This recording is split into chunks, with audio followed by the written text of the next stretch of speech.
जय बद्री केदारनाथ दोस्तों, बहुत बहुत स्वागत है आप लोगों का मेरे एक और YouTube वीडियो पे। तो दोस्तों, जैसा कि आप जानते हैं कि आज 22 मार्च हो चुकी है और कल तो शनिवार था, तो मार्केट तो नहीं खुले थे, तो पोर्टफोलियो में तो कोई अपडेट और चेंजेस नहीं हुए हैं। तो जैसा मैंने लास्ट टाइम आपको दिखाया था, बिल्कुल पोर्टफोलियो में वही है और कोई भी बदलाव नहीं हुआ। तो बेसिकली आज हम डिस्कस करेंगे कि आने वाले हफ्ते की हमारी क्या स्ट्रैटेजी होनी चाहिए और किस तरीके के फियर्स हम लोगों के दिमाग में होंगे, और अगर वो स्थिति, वो फियर जो हमारे लोगों के दिमाग में है वो सच में घटित हो जाता है तो हमें क्या करना है। तो दोस्तों, सबसे पहले मैं आपको एक चीज़ दिखाना चाहूँगा। पोर्टफोलियो तो दिखाने का फ़ायदा नहीं, क्योंकि उसमें तो कोई अपडेट और चेंजेस हुए नहीं है। ये मैं आपको दिखा देता हूँ सबसे पहले कि गिफ्ट निफ्टी जो है ऑलरेडी 23,000 ब्रीच करके 22,845 पे जा चुका है। ठीक है, इसका मतलब ये है कि इसके 50 पॉइंट नीचे ही होता है निफ्टी, तो यानी निफ्टी ऑलरेडी 22,800 पे तो जा ही चुका है। ठीक है, तो अब हम क्या करें अगले हफ्ते अगर वाकई मार्केट नीचे की तरफ जाएगा तो इससे पहले कि हम ये वीडियो शुरू करें, आपकी जानकारी के लिए बता दूं, मैं SEBI AMFI registered financial adviser नहीं हूं। आप अपने फाइनेंशियल एडवाइज़र और अपनी बुद्धि और विवेक का इस्तेमाल करके ही किसी भी फंड में निवेश करें। मेरे द्वारा दी गई जानकारी इस वीडियो में केवल एजुकेशन पर्पज़ के लिए है, उसे किसी भी रूप में इन्वेस्टमेंट एडवाइस ना समझा जाए। तो दोस्तों, जैसा कि आजकल आप न्यूज़ में लगातार देख ही रहे होंगे कि ये यूएस, इज़राइल और ईरान का जो वॉर चल रहा है, इसको फ़िलहाल कहीं अंत नज़र नहीं आ रहा है। दोनों ही पक्ष एक दूसरे को धमकियां दे रहे हैं, और कल या परसों जब ईरान ने 4,000 किलोमीटर दूर यूएस के बेस पे हमला किया अपनी मिसाइल से, तो नए जोन भी खुल गए हैं। यानी कि अब ईरान यूरोप को भी अपने टारगेट में ला सकता है। अभी तक यूरोपियन देश ऐसा सोच रहे थे कि हम अगर सपोर्ट करते हैं यूएस का तो हमें कोई इम्पैक्ट नहीं पड़ेगा और कोई हमारे ऊपर हमला नहीं होगा, लेकिन ईरान ने जो 4,000 किलोमीटर दूर मिसाइल मार के साबित किया है, उसने ये भी बता दिया है कि लगभग आधे से ज़्यादा यूरोप उसकी रेंज में आ चुका है। अब ये तो जग जाहिर है दोस्तों कि ईरान जो है ये जंग अकेले नहीं लड़ रहा है, उसे पूरा समर्थन है रशिया और चाइना का। और देखिए दोस्तों, इसी को जियोपॉलिटिक्स बोलते हैं। जब यूक्रेन के साथ युद्ध चल रहा था तो यूक्रेन को पूरा समर्थन था यूएस का और यूरोप का रशिया के अगेंस्ट युद्ध लड़ने में। यूक्रेन अकेला वो युद्ध नहीं लड़ सकता था, कब का ख़त्म हो जाता।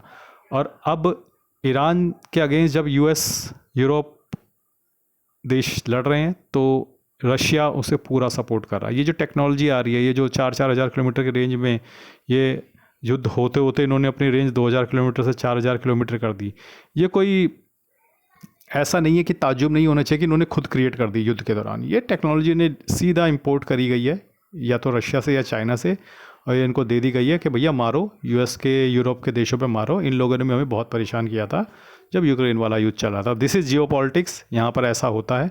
अब बात यह है मुद्दे की कि ट्रंप थोड़ा नरम पड़ते हैं, लेकिन रात को फिर वो गर्म हो जाते हैं। वैसे भी ट्रंप तो है पागल आदमी, तो उसकी बात का ना कोई सच्चाई मान सकता है, ना उस पर कोई उस पर यकीन करना बहुत मुश्किल है।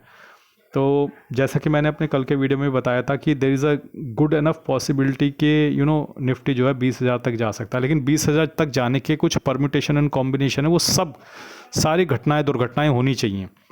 और 20,000 जब मैं बोलता हूँ तो प्लस माइनस 1,000, यानी कि 21 तक भी जा सकता है, 19 तक भी जा सकता है निफ्टी। तो वो परम्यूटेशन एंड कॉम्बिनेशन क्या है? वो परम्यूटेशन एंड कॉम्बिनेशन ये है कि अगले 3 से 4 हफ्ते तक ये जंग खत्म ना हो, चलती रहे। ठीक है, अगर अगले 3 से 4 हफ्ते तक ये जंग खत्म नहीं होती है, क्रूड ऐसे ही बढ़ता जाता है, रुपी ऐसे ही डेप्रिशिएट होता जाता है, तो आप यकीन मानिए एफआई भर भर के सेलिंग करने वाले इंडिया में। उससे हमारा निफ्टी लगातार आप देख रहे हो हर हफ्ते 1,000 पॉइंट टूटता जा रहा है। तो पॉइंट नंबर 1, अगर ये जंग खत्म नहीं हुई अगले 3-4 हफ्ते तक, there is a strong possibility कि निफ्टी 20,000 जाएगा। अगले 3-4 हफ्ते तक अगर ये जंग खत्म नहीं होती है तो अगले 3-4 हफ्ते में हमारे क्वार्टरली रिजल्ट्स आने भी शुरू हो जाएंगे। जी हाँ, जनवरी, फरवरी, मार्च के क्वार्टरली रिजल्ट्स आने शुरू हो जाएंगे अगले 3-4 हफ्ते में, यानी 10 मेरे ख्याल 8 या 10 अप्रैल से आने शुरू हो जाएंगे। There is a good enough possibility कि ये जो क्रूड और एलपीजी का चक्कर हुआ है पूरा ऑल ओवर इंडिया, इसकी वजह से काफ़ी इम्पैक्ट पड़ गया होगा हमारे काम धंधों पे, और नतीजों पे भी उसका इम्पैक्ट आएगा। वॉर 3-4 हफ्ते चलती है, प्लस नतीजे गंदे आते हैं, तो वो आग में घी डालने का काम करेंगे। और हमारी निफ्टी होपफुली अगर अगले 2-3 हफ्ते में घिसा के 22,000 तक चली जाती है और फिर नतीजे गंदे आते हैं, तो वहाँ से 1-2 हज़ार और पीटने में इनको कोई परहेज़ नहीं होगा। और जब ऐसा होगा तो ये सारे परम्यूटेशन एंड कॉम्बिनेशन जब एक साथ मिलेंगे, तब निफ्टी पुल डाउन होकर 20,000 के लेवल तक जा सकती है। प्लस माइनस 1,000 कर लो, यानी 1,000 ऊपर या 1,000 नीचे कर लो, इतना हो सकता है। आपको क्या करना है as a mutual fund investor, अपने लॉन्ग टर्म गोल पे फोकस करो। आज क्या हो रहा है उस पर ज़्यादा फोकस मत करो। अगर आपने अपनी एसआईपी लगा रखी है मंथली, उसे चुपचाप चलने दो, मार्केट की तरफ मत देखो। कोई मार्केट से लेना देना नहीं है। पोर्टफोलियो नीचे जा रहा है, -10% चला गया, -15% चला गया, -20% चला गया, कोई टेंशन की बात नहीं है। अपनी एसआईपी लगातार चलाते रहो। याद रखना, डिप में अपनी बाइंग बंद मत करना, डिप में अपनी एसआईपी बंद मत करना। और अगर हो सके आपके पास एक्स्ट्रा कैश पड़ा हो तो उसे भी सिस्टमेटिकली डालना, ठीक है। आपके पास अगर मान लो 1 लाख रुपया पड़ा है लमसम का, तो उसे एक झटके में मत डाल देना। उसके 8, 10, 15 टुकड़े करके थोड़ा थोड़ा हर दिन या दो दो दिन में, 2-3 दिन में डालते रहना।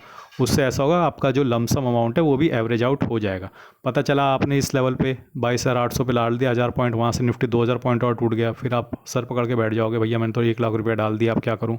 तो जिस तरह की वॉलेटिलिटी इस वक्त मार्केट में है, और देखो ये कोई फंडामेंटल और टेक्निकल से चलने वाली मार्केट नहीं है, ठीक है। जंग हो रही है, कोई मिसाइल मारता है, 4 मिसाइल उधर मारता है, मार्केट 500 पॉइंट नीचे चली जाती है। तो ऐसी स्थिति में जब कोई भरोसा ही नहीं है, किसी का भरोसा ही नहीं है कौन क्या करने वाला है, तो आप सिस्टमेटिकली निवेश करो और लमसम डालने की गलती मत करो। मेरे को सबसे ज़्यादा कमेंट आजकल इस तरीके के आ रहे हैं कि भैया मार्केट तो इतना नीचे चली गई है कि मैं 1 लाख रुपए लमसम डाल दूँ, मैं 5 लाख रुपए लमसम डाल दूँ, भैया मेरे पास 10 लाख पड़ा है मैं क्या डाल दूँ। अरे भाई क्यों अपने पैसे को आग लगा रहे हो, ठीक है। लेकिन मैं आपको ये भी बता दूं, निफ्टी जैसे ही 23,000 के नीचे जाता है, अब ध्यान से सुनना, निफ्टी 23,000 के नीचे जाता है तो लाइफ टाइम अपॉर्चुनिटी के गेट भी खुल जाएंगे। ये जंग हमेशा के लिए नहीं चलेगी, ये क्रूड हमेशा ऊपर नहीं रहेगा, ये रुपये हमेशा घटता हुआ नहीं रहेगा, ठीक है। हालात सुधरेंगे, चाहे वो 1.5 महीने बाद सुधरें, 1 महीने बाद सुधरें। तो ये लाइफ टाइम अपॉर्चुनिटी के डोर भी आपके लिए खुल रहे हैं।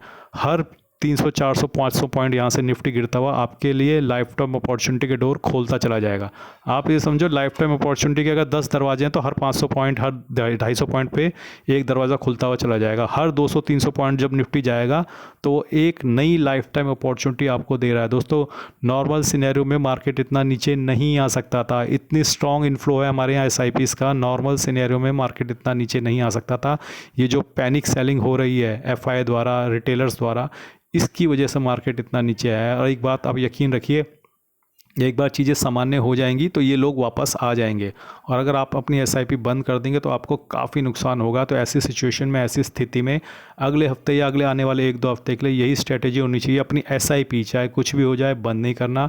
और अगर एडिशनल पैसा आपके पास हो लमसम को, उसको सिस्टमेटिक लमसम के थ्रू टुकड़ों में डिप्लॉय करना है। हारना नहीं है, दिक्कत नहीं है, मतलब डरना नहीं है। ऐसी स्थितियां मार्केट में आती रहती हैं। हो सकता है आप लोगों के जीवन में पहली बार आ रही हो, इसलिए आपको थोड़ा ज़्यादा स्ट्रेस हो रहा हो, लेकिन मैंने ऐसी स्थितियां बहुत बार देखी हैं। मैंने 2008 का लेमन ब्रदर क्राइसिस भी देखा है, मैंने कोविड वाला क्राइसिस भी देखा है। तो ये उनके सामने तो बहुत छोटा क्राइसिस है। बने रहिए, पैसा लगातार निवेश करते रहिए। पैसा ख़त्म हो गया है तो चुपचाप बैठिए, पैनिक नहीं करना है। आएगा मार्केट, ऊपर आएगा। मार्केट का सही लेवल 25-26 हज़ार के आसपास ही है, वहाँ तक आ जाएगा, तो चिंता मत कीजिए। बाकी मैंने कुछ फ्लिपकार्ट के लिंक दे रखे हैं वीडियो में। अगर आप फ्लिपकार्ट से कुछ भी शॉपिंग करना चाहते हैं और अपने भाई को सपोर्ट करना चाहते हैं तो अपने मोबाइल फ़ोन पे टैप कीजिए, लेफ्ट साइड बॉटम पे आपको व्यू कोड दिखेगा, उसके अंदर जाके क्लिक कीजिए और वहाँ से फ्लिपकार्ट से आप जो प्रोडक्ट चाहे शॉपिंग कर सकते हैं। आज के लिए बस इतना ही। धन्यवाद, गुड बाय, जय बद्री केदार।